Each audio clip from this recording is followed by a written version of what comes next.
Good morning, everybody.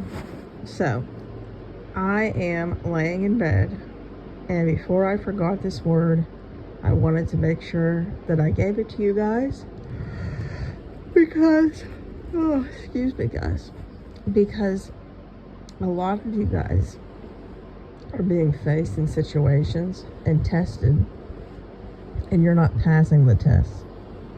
And I don't know what all of you are being required to do, but I can only give you an example, and this is just one example of many that did not seem fair.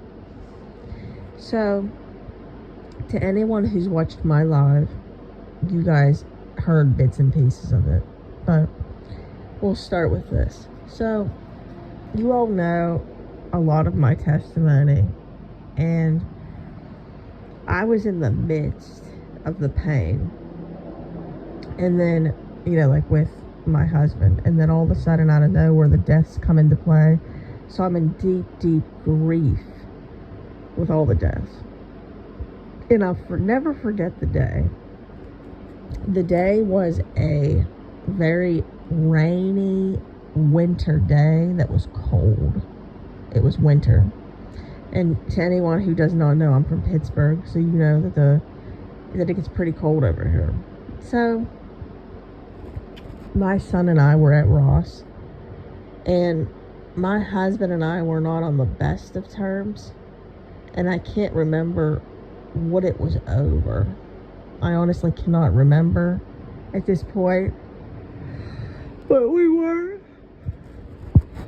on the best of terms. Excuse me, guys. Wow. I don't know why when I wake up, I yawn over and over again. So, we weren't on the best of terms. So, we weren't talking unless we absolutely had to, due to my son. Well, I went to Ross with him, and to anyone who also knows, I was very sad. Not only because of the deaths, I missed my husband, I was, what's the word? I was not only sad because of those things, I was also sad because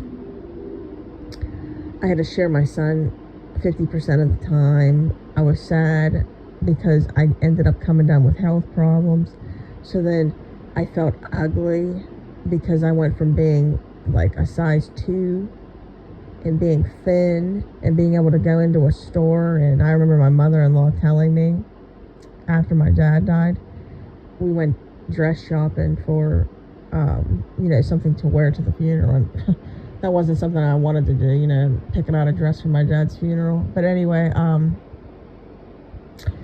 I remember her saying, and my sister-in-law saying, oh my gosh, like, you could just put anything on. And I'm not saying this to brag, guys. What I'm saying is trust me, like, to really get the pain that I was feeling.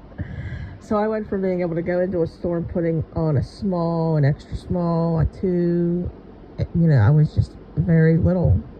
And to anybody who doesn't know, I'm, short as well. So I'm just like a very petite person. Well, anyway, I went from, being that way to all of a sudden now, grieving all that I'm grieving, and then not even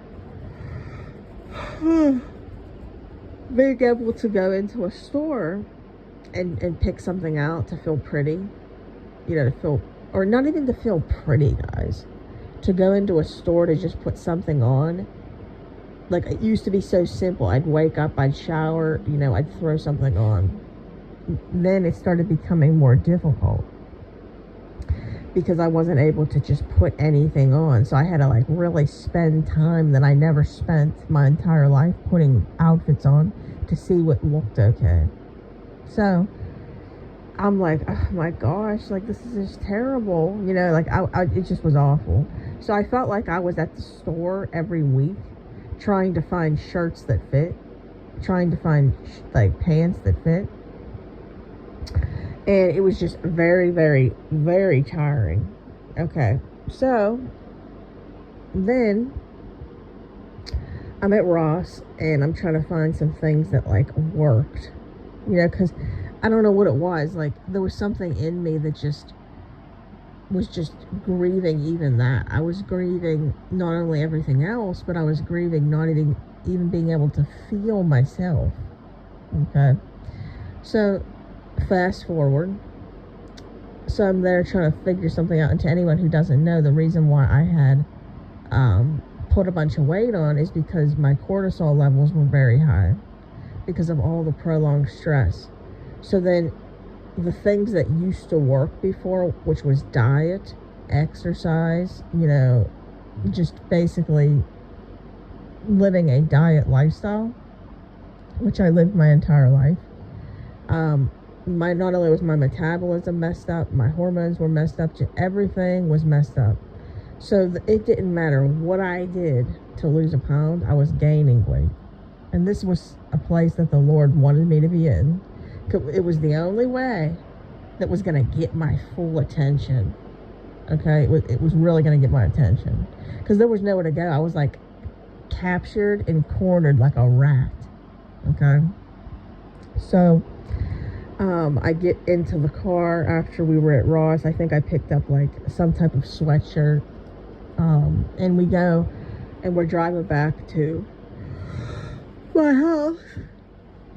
And I remember I ran upstairs to grab something because I was going to go to my mom's, and it was a Friday and I was off work. Well, we're on my way there, and all of a sudden I see this text. Okay, and this was like the worst day of my life at that time. And I was so upset. Okay, so it said, it was from my husband, "Do you care if I take Josh on a cruise?" And I can't remember when he said it was. In the springtime sometime. Well, as you can imagine, this was something that I feared for a long time, because I knew since we weren't together anymore that he was going to be doing that. Well, I remember thinking to myself, God, what do I say here? What do I say? And I don't know what it was, but something in me, in the inner core, said to say yeah. So I said yeah. Well, somewhere deep inside, I believed that the Lord wanted me to say yeah, and that he was going to stop it. That's what I really believed. Well, I did it, and the countdown began. So that, I want to say, was January, February, something like that, and the cruise was going to be in April. So it was a few months. And I remember thinking, okay, like it's going to eventually be stopped. Well, as the time kept going on, and I remember my sister-in-law had Facebook countdowns on, like it was like the enemy was trying to harass me up until that day. On Facebook, there'd be countdowns like that they put on that would say like 14 days or like, originally it was like 90 some days, and then it would keep counting down. And then they'd be saying, can't wait for the cruise and stuff like that. So then, like my sister-in-law and her mother and stuff. So when that was going on, like, as you can imagine, it was making me more upset. Okay. And then I just kept thinking, like how hurt I was. So then I went to my sister-in-law's one day. I can't remember if it was for Valentine's Day. We all went to her house to have dinner. I can't remember what happened. And she had her mother over. Well, my mother-in-law and her mother-in-law, my mother-in-law and her mother were talking about the cruise, like whispering it mouth to mouth while I was there. And I never understood that. Like, I never would do something like that. We know it's spirits to hurt somebody like that. And then they knew, like, I mean, looking at me, not to be the victim, but they knew, like, wow, like, she just lost her dad, she lost her nanny, she lost, 8 family members. Her mom is going through a hard time, her noonie's going through a hard time, her brother and her cousin ended up on substance. because of the situation, and their wives left. Her son left me, and I never understood, like, why this was going on. Then I ended up, in health situations at that time. And I remember, like, thinking to myself, like, how could someone do this? And that's how you know that it's spiritual. So I kept my head up and I kept saying, Jesus, help me. Jesus, help me. Jesus, help me. Because my heart hurt. Think about it, guys. Not only was my baby, going to be taken on that boat, my baby was going to be taken on that boat. He was only 3, and I would not have any control at all. I mean, out of the country, guys. Everybody around me was telling me how stupid I was. I kept saying, well, God told me to. They kept saying how stupid I was, how stupid. Well, when I tell you that it was one of the hardest things, it was one of the hardest things. So the day had finally arrived. I kept thinking that it was not going to take place. And I remember I lost it. Like, I was going through this deep depression. When I lost it, I just started crying and crying and crying. I was holding him, and I said, let's watch movies together. Like, I was just having this really hard time. Well, the night had finally arrived where he is coming to pick him up to take him. And it was very, very hard. And he took him, and I remember the door shut. And as soon as the door shut, I was on my knees crying. Because somewhere in my head, I really thought that it wasn't going to take place. And I just said, God, how? How could this happen? How? And I was so hurt because everybody kept telling me how stupid I was for this on top of it. And it was me and God in that time. And I'll put it to you this way, guys. That was when it was a real test. It was a real test that I had to trust God to do something like that. Well, I went through that, and I finally, what's the word for it, got through that test. It was so hard. And what happens again? A few months later, the same test happens again. Do you care if I take Josh on another cruise? I mean, I'm like, God, oh my, I can't even believe this. Well, I reached out to my coach. I'm having this panic attack again because I just had gone through that. And I said, what do I do? What do I do? What do I do? And I remember getting a text back saying, the Lord gave you your son as a blessing, not someone to be possessive over. Trust the Lord with your son. And I remember getting that, and it hurt so bad. Well, I ended up saying, yeah, that's fine. And I'm telling you right now, guys, you're gonna have to make decisions and tests that aren't fair, and that you don't understand why God would have you do these things. And if we are trying to be possessive of our kids, if we're trying to be hateful and bitter, and we're trying to get even, like if we're mad about something, and we, like for instance, this is a good example to anybody that follows my live.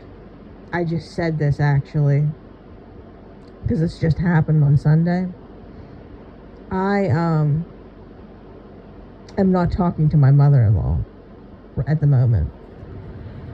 She has said that, I've lost it with this Christianity stuff, and there's a lot to it. She's been talking behind my back to a really good source in the family that tells me, and I'm very hurt about it, but I'm healing day by day, and I truly love her, and I pray for her.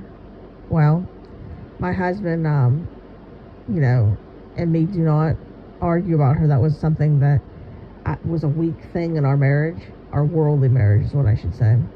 And we used to argue about her a lot. Well, now I do not bring her up. He does not bring her up. And I've never felt more free. The Lord has trained me. Well, he asked me if he could take our son over there for a birthday party because it was my sister-in-law and brother-in-law's birthday.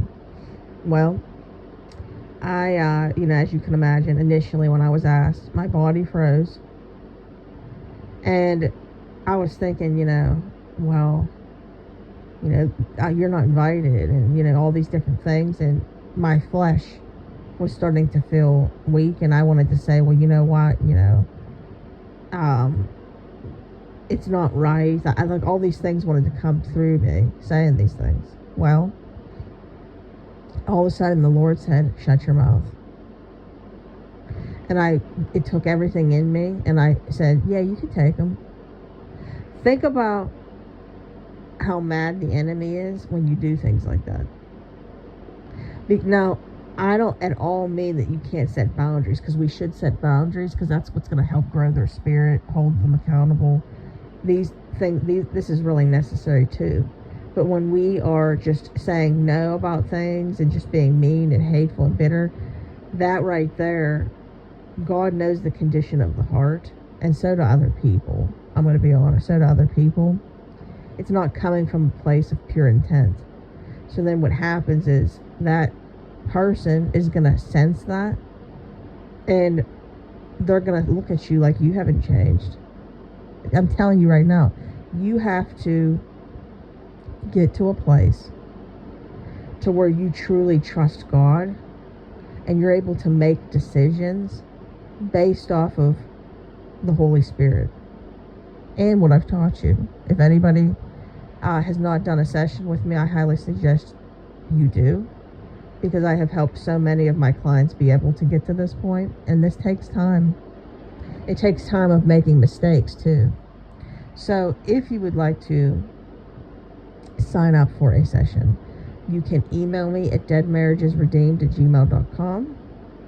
And you can also come on over to our Facebook group. We would love to have you.